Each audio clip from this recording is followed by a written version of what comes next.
Bismillahirrahmanirrahim. Assalamualaikum warahmatullahi wabarakatuh.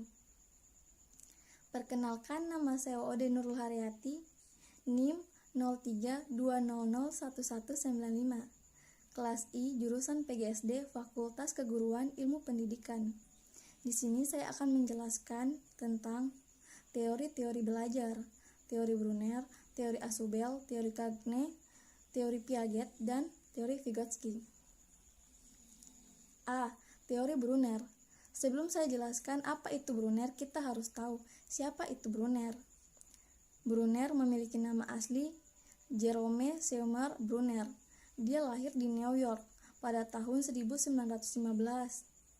Ia dikenal sebagai tokoh kognitivisme karena lebih dari 45 tahun dia mendiami psikologi kognitif. Jerome Brunner adalah seorang ahli psikologi di bidang perkembangan dan kognitif yang beranggapan bahwa belajar itu melewati 3 proses dalam kognitif, yaitu 1. Mendapat informasi baru, 2. Tahap pengelolaan atau transformasi, 3. Tahap evaluasi. Kelebihan dari teori belajar Brunner: belajar penemuan dapat digunakan untuk menguji apakah benar belajar sudah bermakna. 2. Pengetahuan yang diperoleh si belajar akan tertinggal lama dan mudah diingat. 3. Belajar penemuan sangat diperlukan dalam pemecahan masalah, sebab yang diinginkan dalam belajar agar si belajar dapat mendemonstrasikan pengetahuan yang diterima. 4. Transfer dapat ditingkatkan di mana generalisasi telah ditemukan oleh si belajar daripada si belajar disajikan dalam bentuk jadi. 5. Penggunaan belajar penemuan mungkin mempunyai pengaruh dalam menciptakan motivasi belajar. 6. Meningkatkan penalaran si belajar dan kemampuan untuk berpikir secara bebas. Kelemahan dari teori belajar Brunner adalah: 1. Belajar penemuan ini memerlukan kecerdasan anak yang tinggi. Bila kurang cerdas, hasilnya kurang efektif. 2. Teori belajar seperti ini memakan waktu cukup lama dan kalau kurang terpimpin atau kurang terarah dapat menyebabkan kekacauan dan kekaburan atas materi yang dipelajari. B. Teori Asubel. Asubel memberikan penekanan pada pentingnya yang bermakna dan pentingnya pengulangan sebelum dimulainya pembelajaran. Menurut Asubel, belajar dapat dikelompokkan ke dalam 2 dimensi. Dimensi pertama berhubungan dengan cara informasi atau materi yang disajikan pada siswa melalui penerimaan atau penemuan. Dimensi kedua menyangkut tentang bagaimana siswa dapat mengaitkan informasi tersebut pada struktur kognitif yang telah ada, yang meliputi fakta, konsep, dan generalisasi yang telah dipelajari dan diingat oleh siswa. C. Teori Gagne. Sebagaimana tokoh-tokoh lainnya dalam psikologi pembelajaran, Gagne berpendapat bahwa belajar dapat dipengaruhi oleh lingkungan dan pertumbuhan.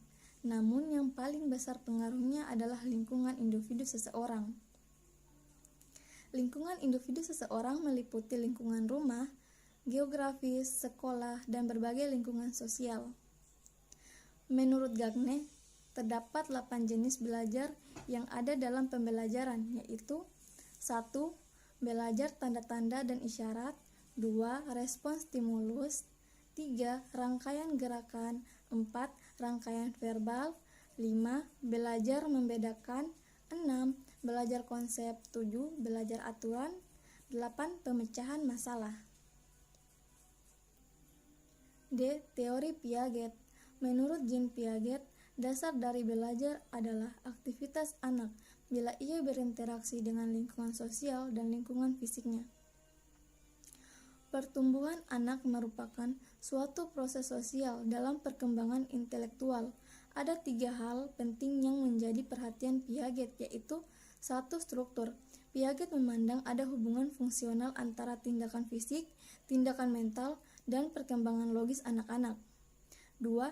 Isi merupakan pola perilaku anak yang khas tercermin pada respon yang diberikan terhadap berbagai masalah atau situasi yang dihadapinya.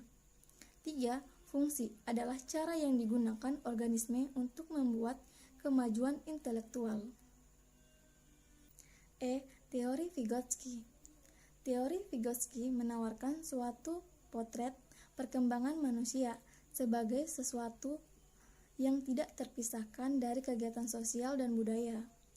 Vygotsky menekankan bagaimana proses-proses perkembangan mental seperti ingatan, perhatian, dan penalaran melibatkan pembelajaran menggunakan temuan-temuan masyarakat seperti bahasa, sistematika, dan alat-alat ingatan. Ia juga menekankan bagaimana anak-anak dibantu berkembang dengan bimbingan dari orang-orang yang sudah terampil di dalam bidang-bidang tersebut. Vygotsky lebih banyak menekan peranan orang dewasa dan anak-anak lain dalam memudahkan perkembangan si anak. Penerapan teori belajar Vygotsky dalam interaksi belajar mengajar mungkin dapat dijabarkan sebagai berikut. 1. Walaupun anak tetap dilibatkan dalam pembelajaran aktif, guru harus secara aktif dalam mendampingi setiap kegiatan anak. 2. Secara khusus, Vygotsky mengemukakan bahwa di samping guru, teman sebaya juga berpengaruh penting pada perkembangan kognitif. Kerja kelompok secara kooperatif tampaknya mempercepat perkembangan anak. 3. Gagasan tentang kelompok kerja kreatif ini diperluas menjadi pengajaran pribadi oleh teman sebaya peer tutoring, yaitu seorang anak mengajari anak lainnya yang agak tertinggal dalam pelajaran. Baik, itu saja pemaparan dari saya. Mohon maaf bila ada salah kata. Wabillahi taufiq wal hidayah. Wassalamualaikum warahmatullahi wabarakatuh.